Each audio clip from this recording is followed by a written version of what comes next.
Episode 5. Nita yang dulu sudah tidak ada.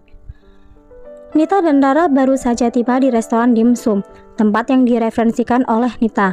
Kedua gadis itu langsung masuk ke dalam restoran tersebut dan mencari meja yang kosong. "Aku pernah makan di sini sekali dan rasanya sangat enak," ucap Nita mengambil tempat duduk di meja bagian tengah. Tempat itu lumayan cukup ramai. Sebagian besar pengunjungnya adalah pasangan muda-mudi yang menghabiskan waktu malam mereka bersama dengan orang terkasih. "Kalau begitu, cepat pesankan aku dimsum yang enak itu," ucap Rara antusias. Nita memanggil pelayan dan memesan menu dimsum favorit di restoran itu. Sedangkan Nathan sudah sampai di depan restoran yang disebutkan oleh anak buahnya. Ternyata bukan restoran Korea, melainkan restoran Cina yang terletak tidak jauh dari rumah sakit tempat Nita bekerja. Pria itu berjalan masuk dan mengindarkan pandangannya ke segala arah. Nathan tersenyum saat melihat wanita yang selama 5 tahun ini telah mengobrak-abrik hatinya sedang tertawa bersama dengan kakak kandungnya, satu-satunya saudara yang dimiliki oleh Nita. Berjalan dengan membawa ponsel di tangannya, berlagak seperti seorang pelanggan yang akan makan di tempat itu dan duduk di kursi yang berada di belakang kedua gadis tersebut. Nathan ingin mendengarkan percakapan antara Nita dan Rara.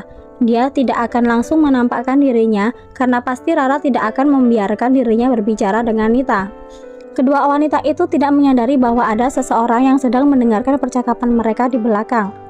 "Bagaimana dengan acara reuni yang kamu katakan kemarin?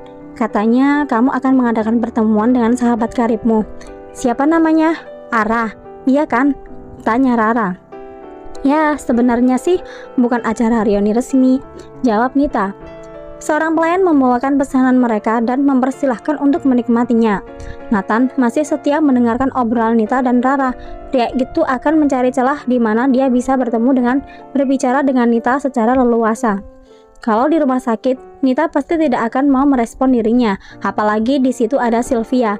Nathan butuh tempat yang privasi untuk menanyakan hal itu pada Nita. "Akhir pekan kita akan reunian di acara salah satu sahabatku yang akan mengadakan acara resepsi. Aku juga baru tahu kabar itu kemarin saat bertemu dengan Gilang di rumah sakit. Gilang memberitahuku bahwa Vero akan menikah," jawab Nita sambil mensubit dimsumnya. "Jadi kamu akan menghadiri acara akad nikah Vero?" "Tidak, aku tidak diundang. Sepertinya aku hanya akan datang pada waktu resepsinya saja," jawab Nita. "Vero? Siapa dia? Apakah nanti Nita akan datang sendiri ke acara resepsi itu?" batin Nathan bertanya-tanya. Nathan akan mencari tahu siapa Vero itu. Mungkin di acara resepsi pernikahan sahabat Nita, dia bisa dengan leluasa berbicara dengan mantan istrinya. Setelah menjadi penguping yang anfaedah, Nathan segera bangkit dan berpura-pura berjalan mendekat ke arah meja Nita dan Rara. Rasanya dia sudah tidak sanggup lagi jika harus bersembunyi seperti ini, seperti pengecut saja. Nathan juga ingin segera menyapa Nita. Entah kenapa rasanya begitu rindu dengan celetahan wanita yang pernah mendampinginya selama setahun itu. "Nita, Rara, kebetulan sekali kalian ada di sini." Nita dan Rara mendongak untuk melihat siapa yang menyapa mereka. "Nathan, untuk apa kamu di sini?" tanya Rara tidak bersahabat. "Loh, aku di sini untuk memakan dimsum. Memangnya untuk apa?" "Wah, kebetulan sekali bisa bertemu kalian," ucap Nathan berpura-pura. Pria itu memutuskan untuk duduk di depan Nita, menatapnya tanpa berkedip. Bahkan senyum tampan itu selalu menghiasi bibir Nathan. "Bolehkah aku gabung bersama kalian?" tanya Nathan masih tidak melepaskan pandangannya terhadap Nita, seakan mengunci mata itu agar tidak beralih. Nita merasa gerah dengan kehadiran mantan suaminya itu. Ingin sekali rasanya cepat-cepat pergi dari tempat tersebut. "Kalau kamu mau makan, cari tempat sendiri, jangan di meja kami," seru Rara. "Kenapa? Kita bukan orang asing, Ra. Kita saling mengenal." "Tapi kedatanganmu ini sangat mengganggu, Nathan," seru Rara tidak suka. "Ra, jangan galak-galak dong, nanti cepet tua bau tahu rasa loh. Iya kan, Tah?" Nathan bertanya pada mantan istrinya, seakan mereka masih begitu akrab.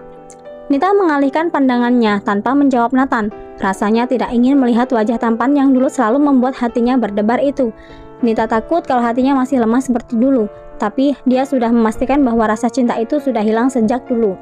No, kita tidak seakrab itu, Tuan," Rara masih ngotot. Sedangkan Nathan tidak peduli dengan penolakan dari dua gadis tersebut. "Oh iya, masih gadiskah mereka?" "Tidak. Rara sudah pernah menikah dan suaminya meninggal dunia 2 tahun yang lalu. Pernikahan mereka berlangsung selama 7 tahun tapi belum dikaruniai seorang anak. Sedangkan Nathan tahu bahwa gadis itu masih single. Dari penyelidikannya beberapa hari ini, Nita tinggal di rumah kedua orang tua mereka hanya dengan Rara. Tidak pernah terlihat bersama dengan seorang pria ataupun tinggal dengan pria. Itu artinya Nita masih sendiri dan belum menikah lagi. Aku sudah kenyang dan ingin segera pulang, ucap Nita tiba-tiba, membuat Nathan membulatkan matanya. Kenapa buru-buru? Apa kamu tidak ingin mengobrol denganku? Tah, jangan menghindar. Kenapa kamu jadi seperti ini? Kemana Nita yang lembut dan selalu ceria dulu? Nita benar-benar terkejut dengan semua pertanyaan Nathan. Pria itu kenapa menjadi seperti ini? Nita yang dulu sudah tidak ada. Jangan harap sekarang aku akan bersikap lembut padamu, Nathan, batin Nita. Waktu sudah merubahku, jadi tidak perlu terkejut. Lagian sudah tidak ada yang perlu diobrolin lagi kan? Kita hanya partner sekarang. Aku dokter pribadi kekasihmu dan bukan siapa-siapamu lagi. Sudah tidak ada yang penting untuk dibicarakan, Nathan. Kamu masih berutang penjelasan padaku. Apa kamu lupa setelah kita bercerai, kamu mengirimkan pesan padaku kan? Tanya Nathan dengan wajah serius. Nita berdiam sebentar untuk membasahi tenggorokannya. Dia tidak menyangka bahwa mantan suaminya itu masih ingat dengan pesan itu. Pesan yang pernah disesali Nita ketika dia merasa sudah jauh lebih baik. Ah, kenapa dulu dia begitu gila?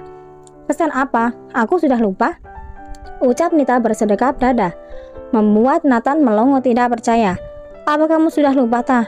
Jangan berpura-pura. Aku tahu kamu tidak akan pernah lupa dengan pesanmu itu. Nita mengatupkan bibirnya, merasa tersudut dengan pertanyaan Nathan.